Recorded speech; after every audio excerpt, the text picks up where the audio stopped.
Sounds good. Okay. Here we are with Vic Martirosyan, ITRBoxing exclusive interview. First question I have for you, Vic, is what got you into boxing? How exactly did you get started? Now, everybody knows that you're Vic Martirosyan's younger brother, and it may seem like an obvious question, but at the same time, you just never know. So I just had to ask this question. Yeah. Well, when you're the youngest sibling of two older brothers, you kind of want to do what they're doing and you following them. And both of my brothers were with boxing, and I actually started walking in the boxing gym. I was 2 years old. So just it's been a part of the lifestyle in my household, man. It's just always been there and always been inside of the family. So. Okay. Wow. All right. I didn't see. I wasn't aware of the fact that you had two older brothers. So yeah, that definitely makes a lot of sense. Now I want to ask you. Everybody knows about Vanessa's extensive amateur background. He's a former Olympian. I want to ask about your amateur background. Did you even have an extensive amateur background, or were you always kind of just working in the gym with the mindset of just turning pro one day? I was training alongside my brother at Wildcard. I was young. I was 13. He was 19. So he was turning pro. So I was training over there. I had about, I think, 25, 26 amateur fights. Okay. But I've always sparring all the pros in the gym, since I was like 15, 16, I was sparring a lot of pros. So I had more of a pro style. And then I kind of left boxing and then came back and just went straight pro. Okay. I see.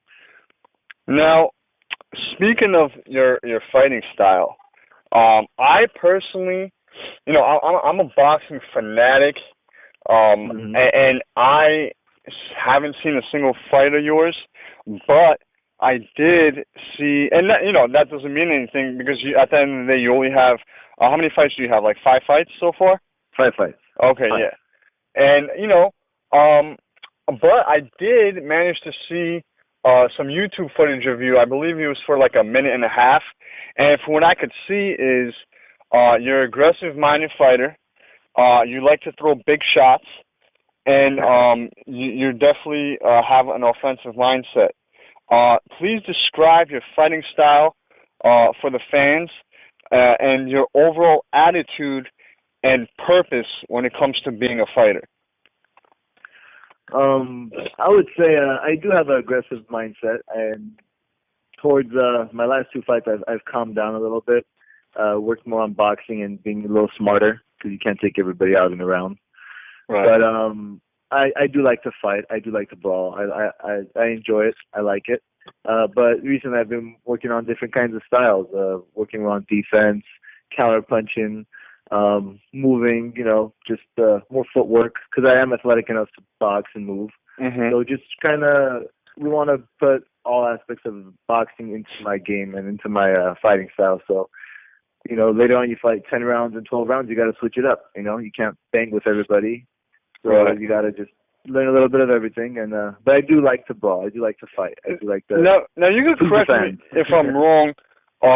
Because I've only seen, at the end of the day, I've only seen about a minute of you fighting, but you and I think it was an older fight, I think it was maybe your 3rd fight, you seem like, and at the time, you seemed like, what I got from it is, I got the impression of you being like a raw version of Lucas Matisse, like you're kind of similarly built.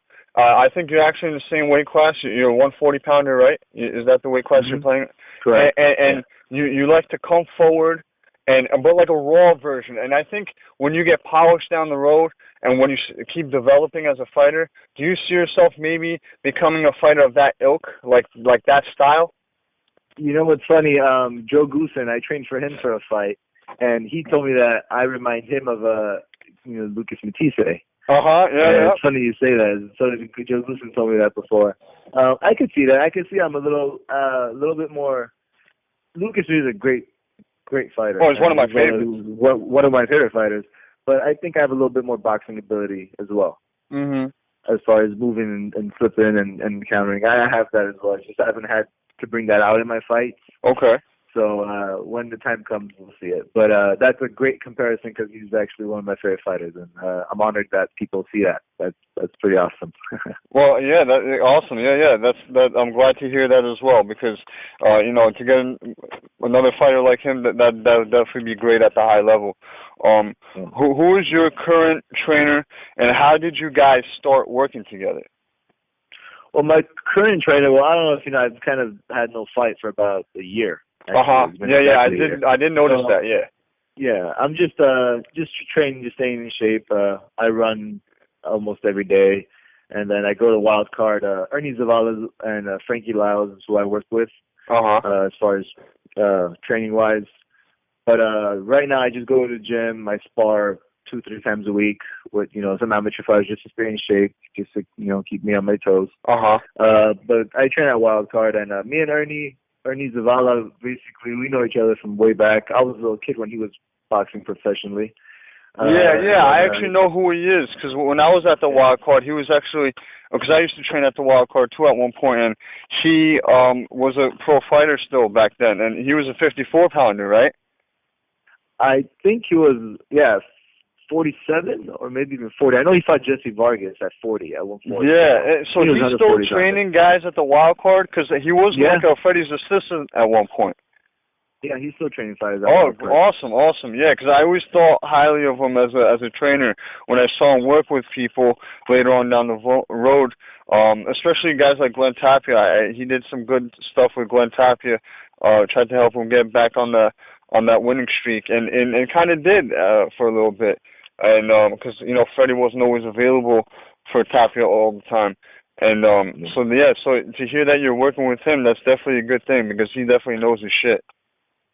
Yeah, he's good. It's a good fit for us. And then Frankie Lyles is actually he helped me out for my last fight. He's really good. I'm really happy with working with him. He gives me time to and works on more of a skill, more of putting my punches together shorter. And just more technique. So it's good. We got a good team.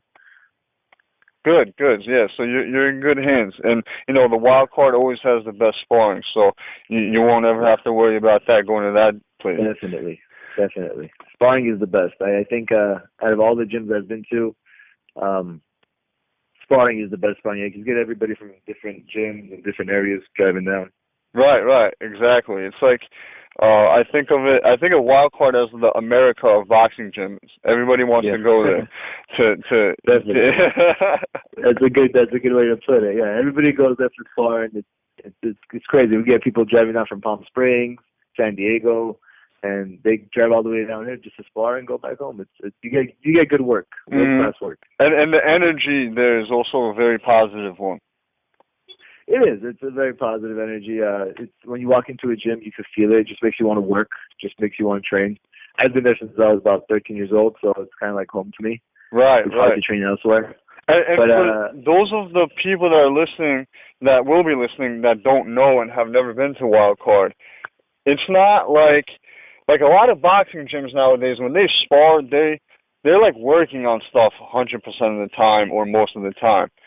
At Wild Card, the overall standard in sparring is the closest thing to a fight. It's always a fight. You know what I mean? And that's not to say everybody's just brawling and trying to punch each other's heads off. They're approaching the sparring match like they would a fight. And when someone gets hurt, then that's when they back off and give them time to recover. But otherwise, it's fair game, just as it would be in a fight, right? Yeah, that's the best way to put it, man. Honestly, my sparring sessions and training camps are way harder than any fight, and that's the way it should be. But I've had crazy sparring sessions there with. I mean, it's really a fight, honestly. Right. It's the best way to put it. It's a fight. It's not sparring. I got a question. Have you sparred with Mike Malikian? I've worked with him a few times. Yeah. Okay, yeah. Because I actually sparred with him one time back in 2012. Good, strong fighter around your weight. He actually just fought on the Golden Boy card about 2 weeks back, I believe. I was there. Yeah. Oh man, hey, why don't you tell me a little bit about that? I heard he lost. He was against a kid that was 5-0. What the hell happened? Was it close? What happened? I got there a little late, but Mm-hmm. from looking at it, from the crowds and everyone that I spoke to over there, it was a close fight. Mike closed the last 2 rounds strong. Mm-hmm. Started the first 2 rounds slow, from what I heard, but Okay. I think he deserved the win. Because Mike, if it was a 6-round fight, I think Mike would have probably stopped the guy too. Oh, from what I wow. heard. So I'm proud of Mike, man. He's doing good, and he just gotta keep pushing. And he did really good. He did really, really good. And I'm proud of him. Okay, yeah, that's what I heard too. Yeah, Yeah. wish Mike all the best. I wish him all the best. So, my next question is, when is your next fight? And I mean, you probably don't know, but if you have an idea, tell me. And who is your promoter? If you don't have one, who do you usually work with, and how do you get fights? And what weight do you want to eventually maybe get a regional or world title at? That's a really good question. Right now, I have nothing scheduled.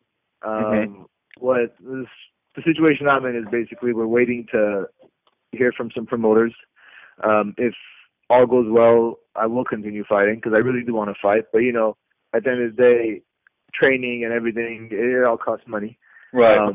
You have to have like a good team together to go forward. It's not just your dedication and training and coaches. Unfortunately, that's the case. Yeah. Yep. And then some stuff fell through with some promoters, and it's okay. But I think we're in talks with a couple of people, and I don't want to say the names until it gets more clear.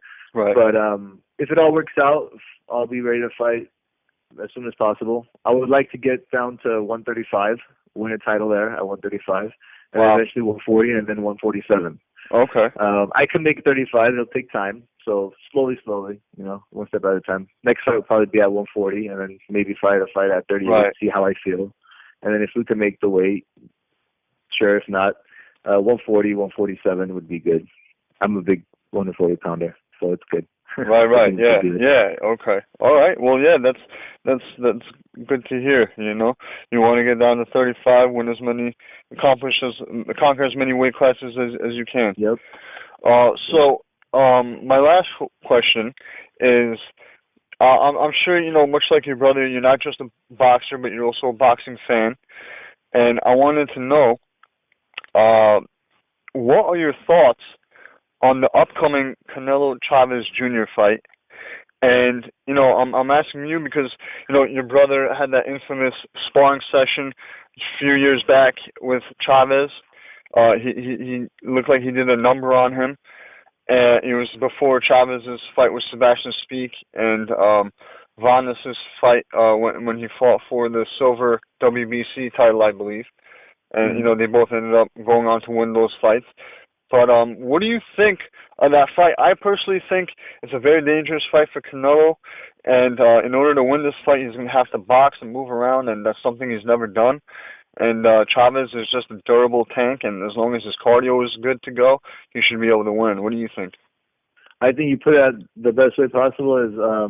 As you said, man. It's if Chavez makes weight comfortably and is dedicated, and is at the end of the day, this is what boxing. I respect Canelo. I'm not too big of a fan of him, but I respect him and I love him as an athlete because he's dedicated to the sport. You don't see any bad stuff about the guy. You don't hear about him drinking, partying, or he takes it as a business. He works hard, and at the end of the day, boxing is whoever works hard, whoever stays dedicated and disciplined wins. So I do give Canelo the edge because I think he's the more disciplined and healthier fighter. Chavez has a big size advantage, definitely. And if Chavez does make weight comfortably and is taking his training seriously in camp, it will be a really, really exciting fight. And in that case, yes, Canelo would have to pull out some other techniques more than just what we've seen from him as far as boxing, moving, using his brain, and really putting 1 and 2 together. Because we all know Chavez could take a punch, and he is the bigger guy. There's no doubt that Chavez is going to be the bigger guy. Yep, absolutely. There's no doubt. Absolutely. It'll be a good fight. I'm excited for it. I just hope Chavez brings it. Yeah. And you know what? It looks like he is because I see pictures and video clips of him training every day pretty much. And it is... See, the thing is this. We have to realize that Chavez is not the Chavez he was from 2012 or 2011, not because he's past his prime physically, but because he doesn't fucking train anymore. You know what I mean? So all he has to do is just go back to being that just for one fight. He doesn't have to keep doing it. You know what I mean? He just has to train hard for this one fight. And being that it's for Mexican bragging rights, you know, whoever wins this will be the king of Mexico. I think he has some fire lit under his ass for this one. Now, do I think he's gonna win and then after this keep winning? No, but I think it is a very high probability that he is gonna train and be focused for this one, just like he was for his fights with Andy Lee and Sebastian Speak and so on and so forth. Because if we get that guy, I don't see a chance in how Canelo could win. I mean, it's an exciting fight. It's definitely a good fight for the fans. Definitely a great fight for Mexico. Oh, for sure. Stylistically, for sure. Yeah. Stylistically, and there's a lot of history behind them. I mean, this fight's been brewing for a long time since they were both prospects. They've always kind of had a thing, and Chavez has to really keep his father's name up. And you know, it's an interesting fight, man. I'm excited for it. The more I talk about it, the more exciting it is. And I hope the best man wins, and usually that is the case. The best man does win. Yep. Good luck to both of them. Yep. Well, it's been a pleasure to speak with you, and I hope to, you know, interview and speak with you soon, brother. I wish you nothing but the best, and I hope to see you back in the ring soon. Before I let you go, is there any social media information that you want to give out for the fans who will be listening to this, or anything else that you would like to say? The only thing I would like to say, man, is thank you for taking the time, and I really appreciate it. Oh, no problem. My pleasure. It really means a lot. I'm not a superstar yet, but maybe I'll be one day, and we'll do another interview. Yep. Social media, Instagram, Vic Boxing, Twitter, Vic Boxing, and just stay patient with me, guys.